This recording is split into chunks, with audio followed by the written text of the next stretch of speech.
It had taken Matilda a very long time to wake up. She had been lulled to sleep by the sound of the ocean. It was one of her absolutely favorite sounds. She had not gone to the ocean until she was 12, and she immediately fell in love. She had heard her mother talk about mountain people or ocean people, and that her mom was a mountain person. And Matilda immediately knew that she was a woman of the ocean, a woman at 12, knowing her place. She had come to visit a dear friend who lived on the coast. Well, not actually the coast. She lived on the Outer Banks of North Carolina. She lived on those islands that protected the rest of the state. Matilda had been looking forward to coming to this place for a long time because she loved her friend, and she knew that her friend had a lot of cats. And Matilda liked cats. I mean, who wouldn't like cats? She was just surprised when she came into the house at exactly how many cats there were there. There was the sound of the ocean in the background and her friend's calming voice, but the whole time that they were talking together, there was at least 2 cats running around and pushing up against her shins and rubbing their head and meowing and asking to be petted. Now, she didn't mind picking up a cat or so and giving it a little scratch behind the ears, but that many cats constantly around her feet, it's a lot of cats. So she asked her friend, Andy, what's going on with all these cats?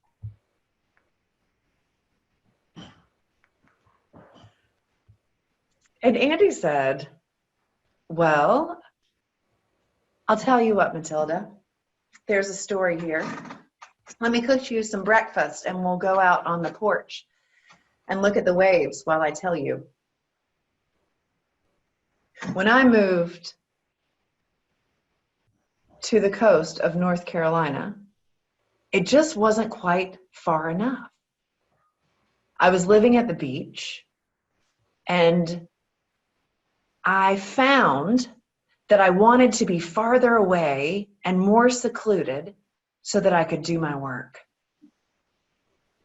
Another thing that I found was that for some reason, the cats at the beach would come to my house and I couldn't help but take them in.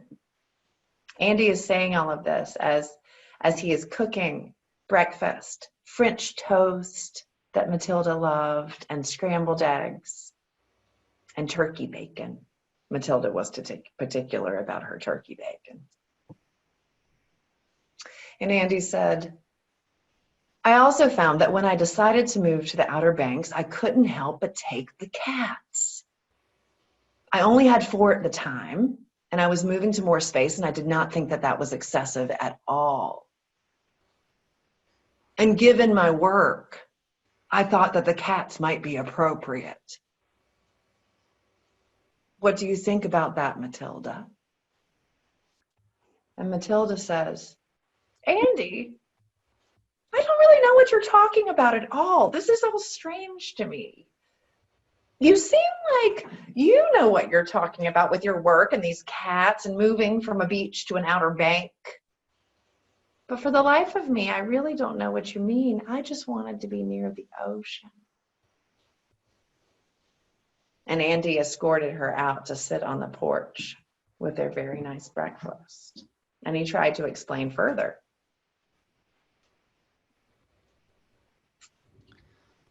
Well, I'm a writer.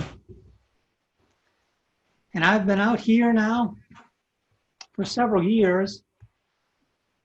And it's been going very well. You know, I wake up in the morning and the sound of the ocean just lulls me awake. I know most people it lulls them to sleep, and I guess it does me too, but it lulls me awake too. It's just so peaceful to wake up in the morning. And as I get up, you know, that furry little push against your side of your leg and the cat jumping onto the bed and rubbing its head against your nose, asking for breakfast. There's just something about that that stimulates my left brain, and I start getting all these ideas, and they start coming so fast that I just have to throw a little bit of food into that cat dish. And well, now more than one cat dish is needed, but I put some food out there, and then I sit down and I can write and write and write. Some mornings I don't even need coffee. I can write so much. It seems like the books are just pouring out of me. And my publisher, I've got a publisher now, and she loves them.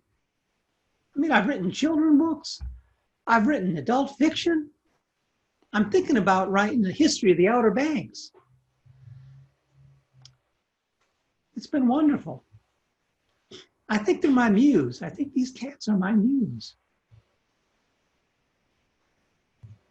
I know that must make sense to you, because I know you like cats.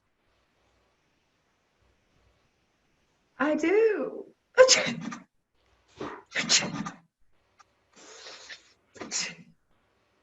And she did. Matilda loved cats.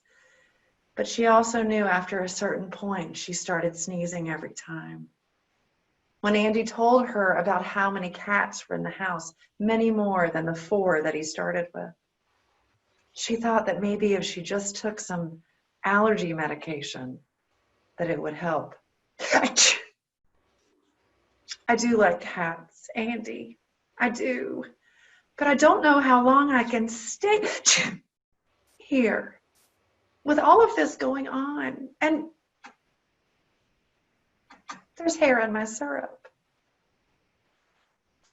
Andy loved Matilda and wanted her to be able to stay. In fact, he had asked her if she could come and stay indefinitely.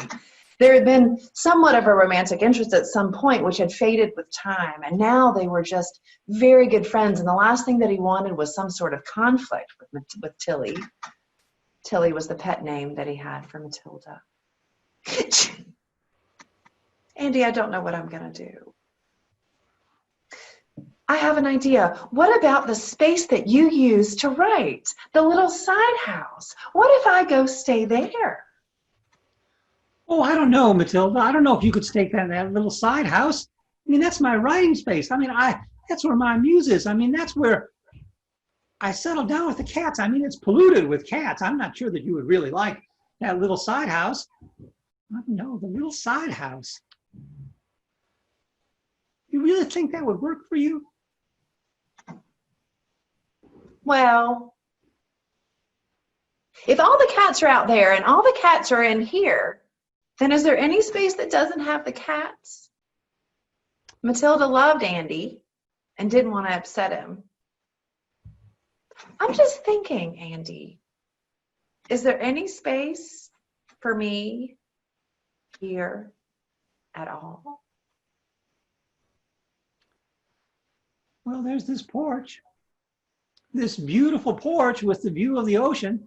This beautiful porch where we're eating right now. It wouldn't be a big thing to enclose it. I mean, you'd have the best view in the house of the waves coming in. Oh, you should see it at sunset and sunrise when the sun is down over the ocean. It's something beautiful, especially those sunrises looking east. And storms. Oh, storms are something coming in, those big rollers coming into the beach, carrying all that sand. Oh, this would be the perfect place to watch a storm. You would be willing to do that for me? And we could keep the cats in the house and in the shack? Most of the cats, I mean, one might wander in now and then, but we'll do our best to keep the cats away from your space, this porch space. I mean, we could even build a little porch that we could sit on ourselves on the side of the house where we'd still have some sun and things, and this old front porch could be yours, could be your bedroom. And I think we could clean up the kitchen a bit so you could eat inside and keep the cats down there. And well, truth be told, there are a lot of cats. There are, and they do multiply like cats. Well, what about if we try it and I bring all of my art supplies and I could stay for the spring? Oh, that'd be wonderful. And then if it gets too hot and it isn't working out, then I could just come back in the fall. We could work on a children's book together. I've been wanting to do another children's book. And an illustrator, you would be a wonderful illustrator. Andy, I've always been an ocean girl. I just love the ocean. There's no place I wanted to be, ever, all this time, and I've never been able to live at seaside. I mean, it sounds like a really kooky idea. I'm not really sure that I think it's reasonable. But I do think it's possible. I think we should try it. I think we should try it too. I'll give the contractor I know down the beach a call and see what his schedule is like. I bet we could get him in here not too long from now. We could start to get this enclosed, and by the time you come back, we'd have it well on the way. And you know, I'll try to find some homes for some of these cats. Yeah, I'll put a list on Craigslist. I'm sure some little girl out there really wants a nice tabby cat of all her own. That sounds like a plan. And that's what they did.